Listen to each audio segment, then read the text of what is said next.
네, 저는 행복한 마음 어린이교회 담당하고 있는 노영준 전도사입니다. 친구들이 특송했는데 이렇게 많은 사람들 앞에서 특송한 줄은 몰랐는데, 그래서 오늘 올라올 때 너무 막 떨린다고 그랬거든요. 네, 저도 이렇게 많은 오셔서 떨리고, 특별히 목사님들 5분 계시는데 그 앞에서 설교하는 것이 떨립니다. 그러나 또 추수감사주를 준비하면서 제게 있었던 은혜들을 나누고 싶습니다. 네, 오늘은 추수감사주일입니다.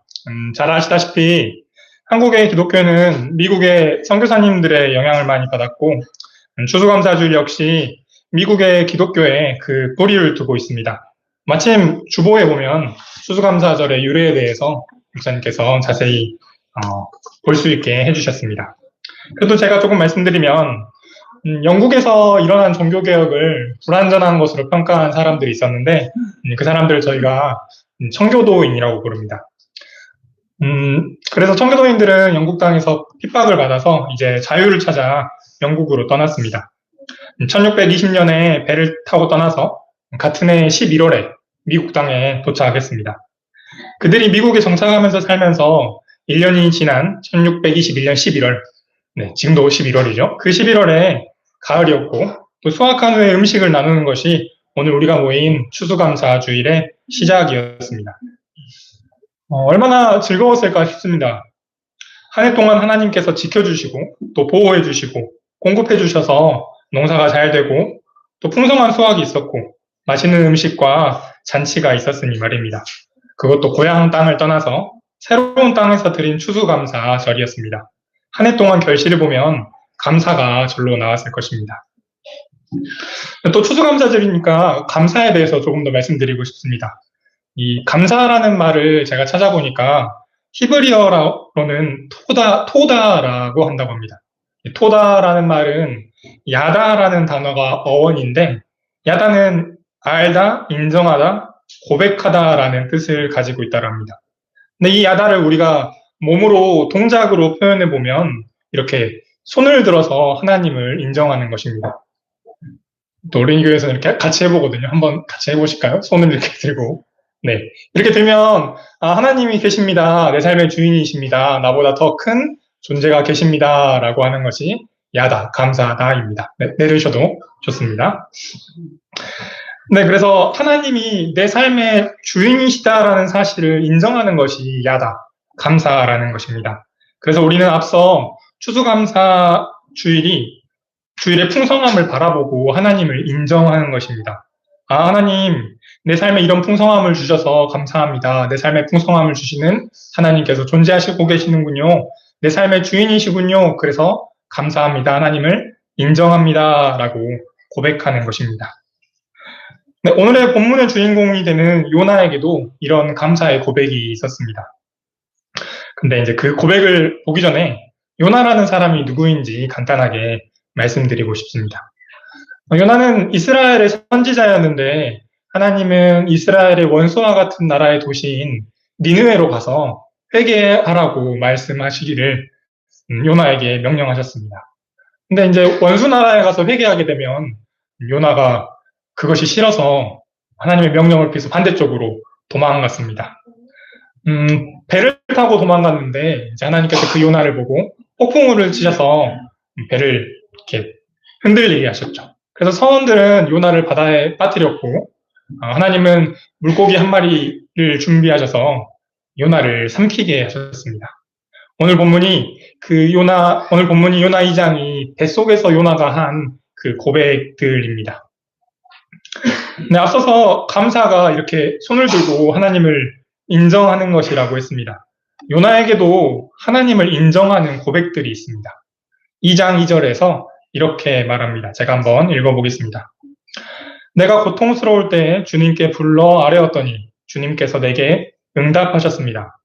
내가 수월 한가운데서 살려달라고 외쳤더니 주님께서 나의 호소를 들어주셨습니다. 아멘. 네, 요나는 하나님께서 자신을 바닷속에서 구해주신 일에 대해서 감사하고 있습니다. 하나님이 응답해주신 일에 대해서 하나님을 인정하고 있습니다. 이것은 하나님께서 이루신 일, 이미 완료된 일에 대한 감사입니다. 우리들에게도 마찬가지로 하나님이 이루신 일, 그 이루어진 일을 바탕으로 하나님을 인정하는 것들이 있습니다. 감사가 절로 나오는 것들이 있죠. 특별히 수확의 계절인 가을에 감사할 것들이 넘칩니다. 이 앞에 놓인 야채들과 또 열매들을 보면서 하나님이 계시는 것을 저희가 인정하는 감사를 드릴 수 있고요.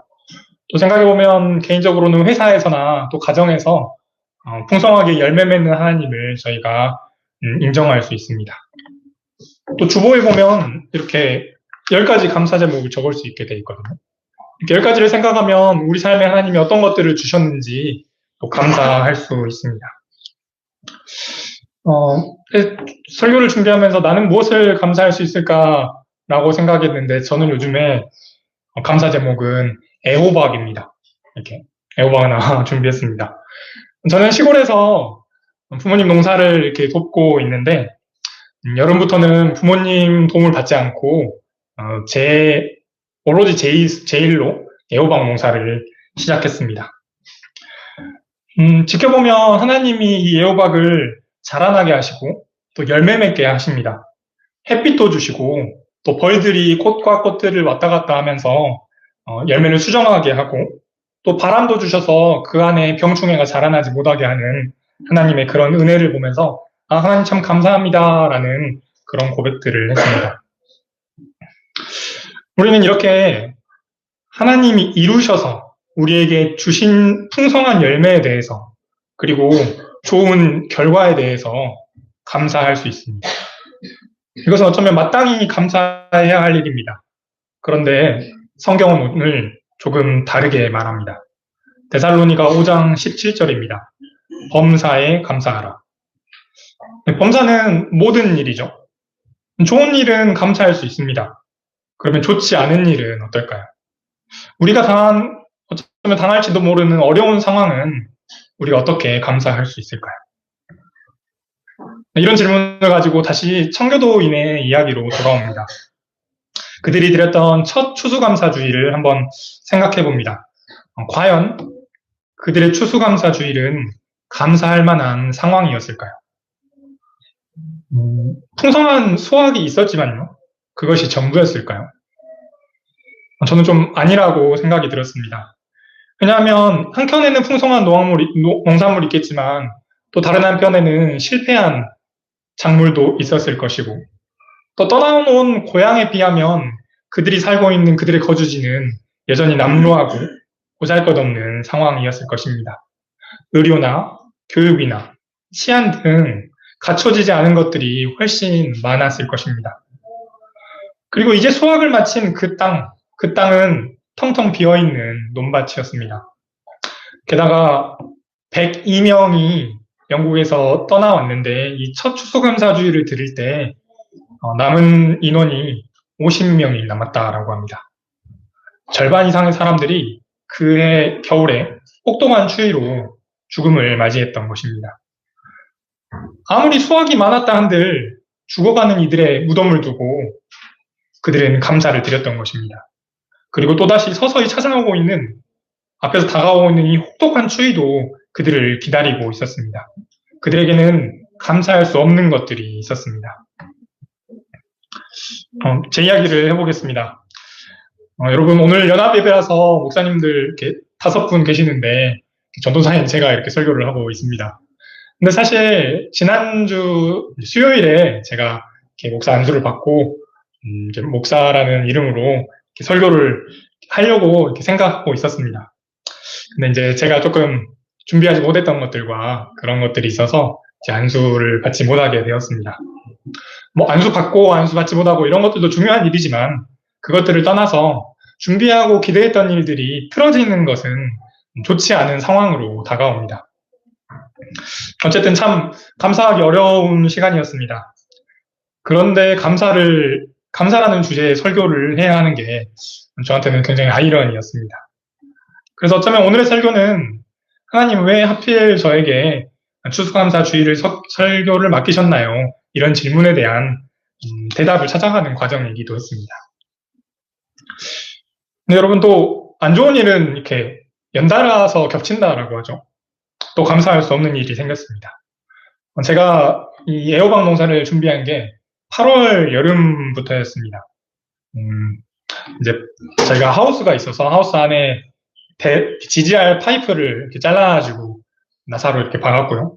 또 줄을 거기에 매달았고, 또 애호박 씨앗을 심어서 싹을 틔웠습니다. 그 과정이 이렇게 한 달 정도가 꼬박 걸렸습니다. 나름대로 땀도 흘렸고 고된 시간이었습니다. 그리고 이제 9월 말쯤 되니까 이 애호박 첫 열매를 맺었습니다. 엄청 기뻤습니다. 이게 결실을 맺었고 하루하루가 다르게 커가는 이 열매들이 저한테 정말 감사했거든요. 근데 그것도 잠시였고 어느 날 갑자기 호박 줄기가 이렇게 하나씩 시들어 나가기 시작했습니다. 물을 적게 준 것도 아니고 특별한 병에 걸린 것도 아니었는데 하나씩 하나씩 시들어갔습니다. 이제 제가 초보여서 이렇게 이리저리 알아봤는데 특별한 원인을 찾을 수 없었습니다. 원인을 찾으면 거기에 대해서 처방하고 그랬을 텐데요. 첫째 날은 한 줄기가 시들고, 다음 날은 두 줄기가 시들고, 그 다음 날은 세 줄기 이렇게 시들어갔습니다. 제가 처음에 200주를 심었거든요.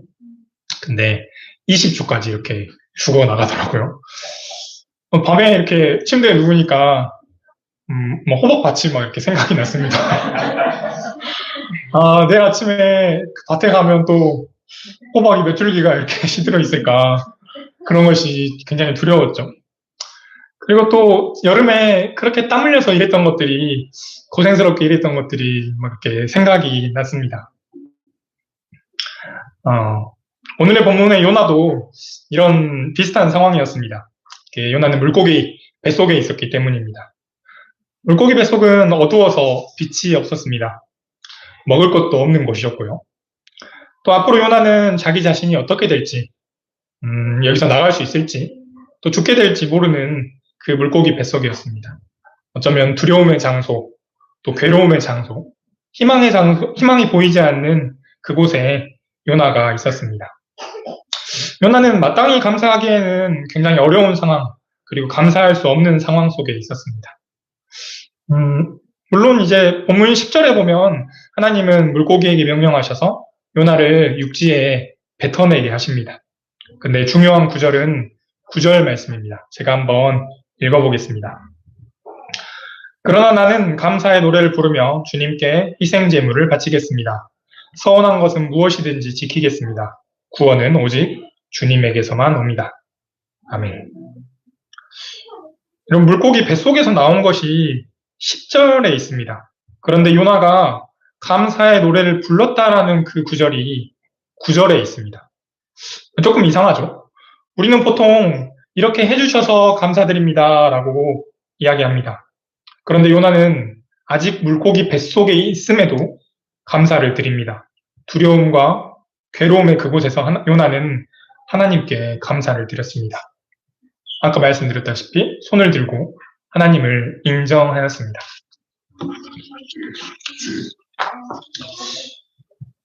네, 앞서 저희는 풍성한 결실, 그러니까 열매를 보고 하나님께 손을 들어서 하나님이 우리 삶의 주인 되시는 것을 인정하는 감사를 나눌 수 있었습니다. 그러나 성경은 오늘 요나를 통해서 물고기 뱃속이라는 상황에서도 하나님께 감사드릴 수 있음을 말하고 있습니다. 그것은 감사라는 것이 손을 들어 하나님을 인정하는 행위이자 표현이기 때문입니다. 좋은 열매만 하나님이 계시는 것이 아니라 좋지 않은 상황에서도, 고통스러운 상황에서도, 두려움의 상황에서도 하나님이 여전히 우리의 삶의 주인이 되시고 또 하나님이 우리의 삶을 주관하고 계신다는 것을 인정하라라고 말하고 있는 것입니다. 요나가 뱃속에서 감사한 것을 보시고 하나님께서 요나에게 두 가지를 주십니다. 하나는 물고기에게 요나를 뱉어내게 하셨습니다. 그러니까 감사가 어디로 이어지는지를 저희가 알 수 있죠. 두 번째 주신 것은 요나 3장 3절에 나옵니다. 요나가 주님 말씀하신 대로 길을 떠나서 니느웨로 이르렀다고 3장 3절에서 말하고 있습니다. 주님은 물고기 뱃속에서 감사한 요나에게 길을 계속해서 걷게 하셨습니다. 그래서 감사는 가야 할 길을 걷게 합니다. 그것은 요나가 물고기 뱃속에서도 하나님께 감사함으로 하나님이 주인님이심을 인정할 수 있었기 때문에 그가 앞으로 걸어갈 그 길에서도 하나님을 인정하고 걸어갈 수 있었던 것입니다. 저는 하나님이 요나를 물고기에서 뱉어내게 하셨다는 그것보다도 다시 한번 길을 걷게 하셨다라는 것이 더 은혜라고 생각이 듭니다. 왜냐하면 그 길의 끝에 결국에 하나님 나라의 완성이 있을 것이기 때문입니다. 다시 제 이야기를 드리면 저는 애호박밭을 생각하면서 이렇게 감사해 보려고 했습니다.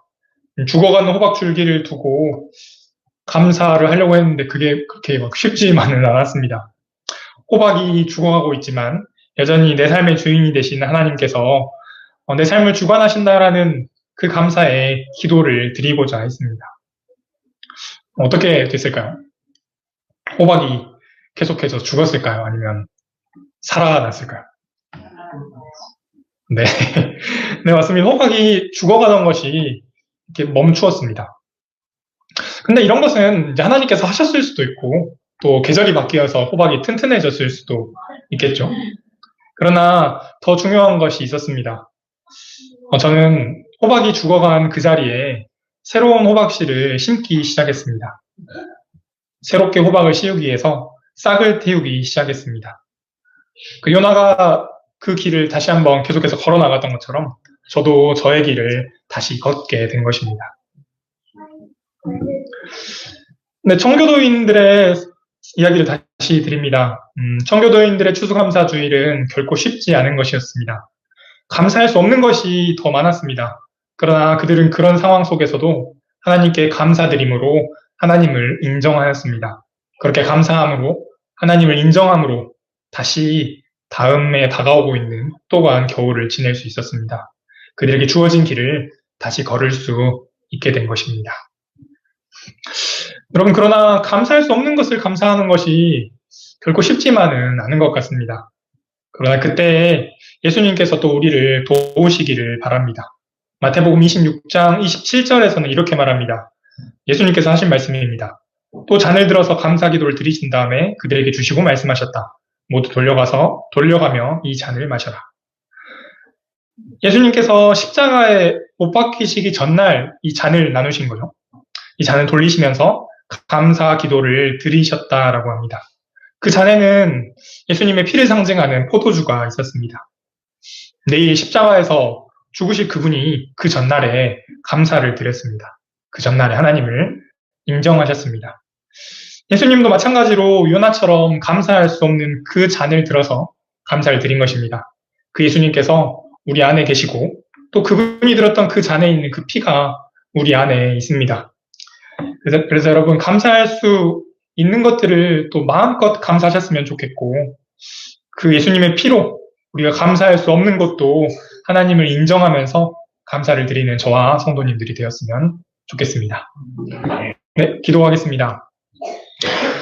하나님, 추수감사주일을 맞아 감사의 말씀을 나누게 하시니 감사합니다. 감사할 수 있는 것에 마음껏 감사하게 하시고, 또 감사할 수 없을 때 요나가 물고기 속에서 감사를 드렸던 것을 기억하게 하셔서 또 하나님을 인정하는 감사를 드리는 저희들 되게 하여 주십시오. 예수님의 이름으로 기도드립니다.